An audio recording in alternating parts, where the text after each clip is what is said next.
Kemal Gunic would like to see more Muslims returning to Banja Luka. During the Bosnian War, most of the Bosniaks were driven from the city by the Serbs, and most of their mosques were destroyed. The Ferhadija Grand Mosque, named for Ferhad Pasha, is reopening 23 years after being blown up by Serb militiamen. When the new cornerstone was laid in 2001, Serb extremists held violent protests. Kemal Gunic is anxious for the consecration of the mosque to remain peaceful and hopes the ceremony will send a signal of reconciliation. Will things turn out as he hopes?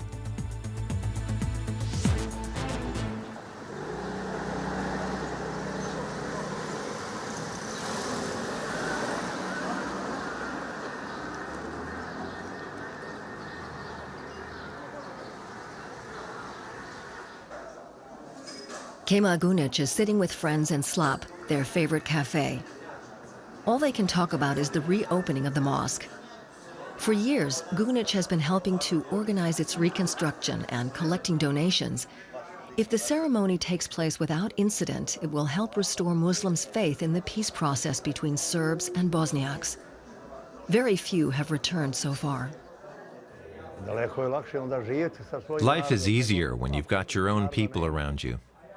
When I'm out on the streets of Banja Luka, I hardly ever see anyone I can greet or say hello to. The more people return, the greater the chances I'll meet someone. There are 3 of us sitting here. My goal is for there to be 33 of us sitting here. Kafi Slap is in a valley just outside the downtown area. Many Bosniaks live around here as a minority in the predominantly ethnic Serb Republika Srpska, an autonomous entity in the Bosnia-Herzegovina Federation. 20 years after the Civil War, they still experience hostility and ostracism and have little political say. Gunic and his wife live in a house here too. Their 3 children moved away long ago. One son lives in Sweden.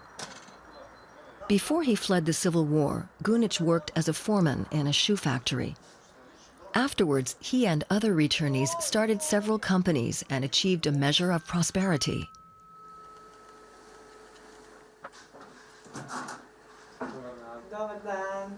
"25-year-old Sandro Hergic drops by for a visit.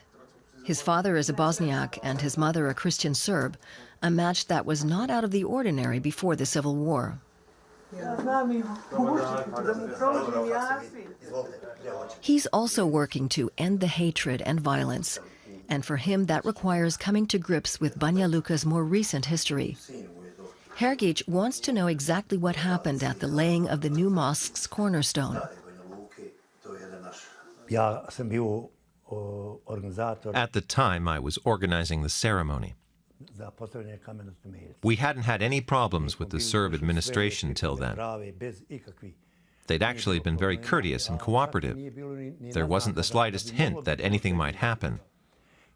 But as Bosniaks from every part of the country were coming together here, we suddenly noticed the police had blocked off all our escape routes. They'd set up iron barriers and surrounded us. 300 Bosniaks had gathered for the ceremony. Some 1,000 Serb extremists disrupted the event. Suddenly, they were coming from all sides. I was in the middle. Just look at that. Yes, it was mainly young people. Look, this is the part I told you about. They wanted to take our flag down, and they climbed on each other's shoulders to get to it. I was standing right there behind the window. It was terrible.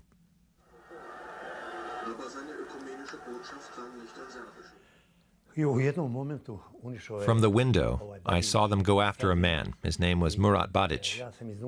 I watched them stone him to death. I couldn't help him.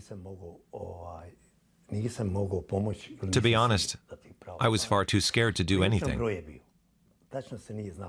There were lots of police there, but they made no attempt to stop the attack. They just stood there watching.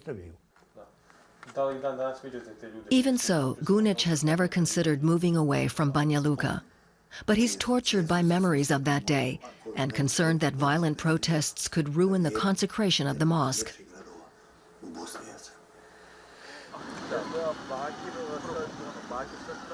Sandro Hergic understands Gunic's concerns. He meets a good friend who is a former police officer. Srdan Glušnica has a network of informers among the Serb extremists. He admits that many of the nationalists are still bent on driving the Bosniaks out of Banja Luka. He hasn't heard of any specific threat to the ceremony.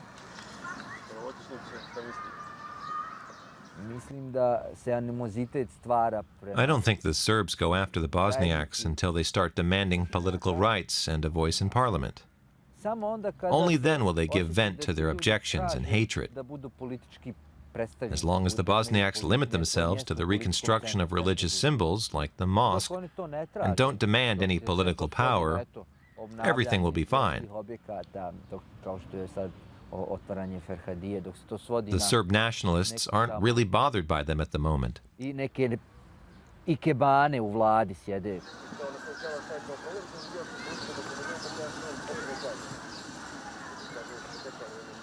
Kemal Gunic is shopping for himself and his wife. Gunic has a friendly rapport with many of the market vendors, most of whom are Serbs. In day-to-day life, Serbs and Bosniaks have hardly any problems with one another. But the conflicts between the ethnic groups have never really been openly discussed in Banja Luka.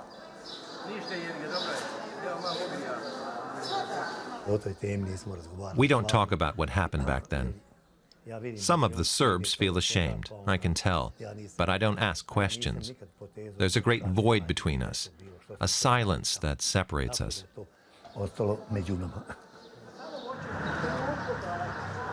Sandro Hergic has returned to the mosque. Suddenly, he hears someone shouting.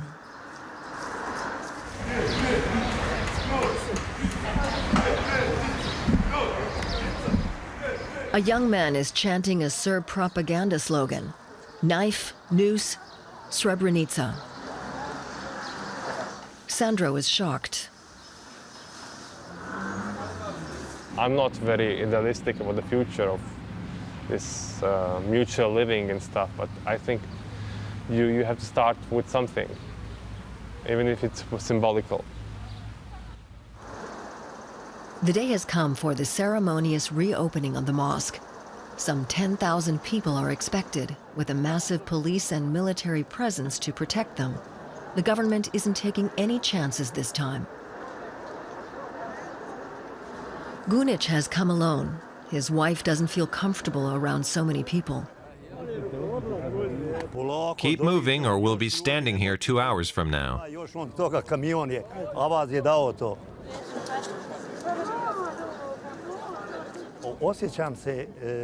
I could almost cry.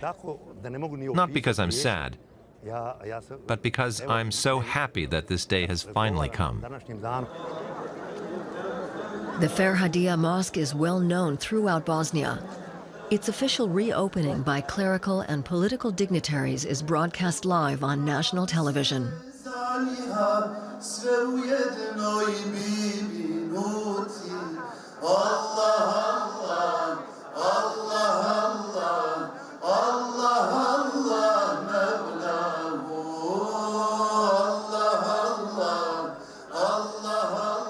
The event goes peacefully. Everyone appears satisfied. When I compare this day with the mob violence at the laying of the cornerstone for the rebuilding of this mosque, I can hardly believe it. Today everything's been so relaxed and peaceful. There are lots of police here again, but this time they're really here to protect us. Not like last time at all. It was a really splendid ceremony and a festive atmosphere.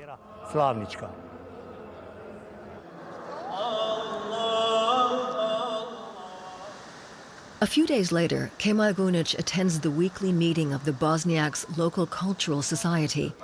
It's financed by donations and the income from properties owned by Bosniaks. Gunic is its chairman. The men discuss their impressions of the reopening and the visit from the Prime Minister of the Republika Srpska. He visited the mosque, politely removed his shoes, and addressed us warmly. He wanted to make it clear that he respects us. The question is, can we trust him? We can't be too sure of that. One of the society's aims is to keep the Bosniaks in Banja Luka. It supports those in need and helps Bosniak companies to develop. It's rented business space to a retailer, but he can no longer pay.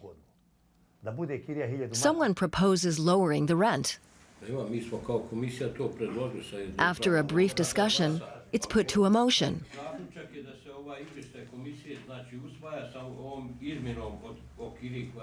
The motion is then passed.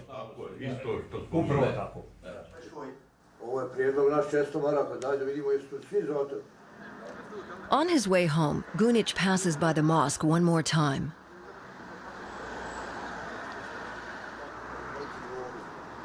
It only took a couple of days for it to become a meeting point for the Bosniaks of Banja Luka.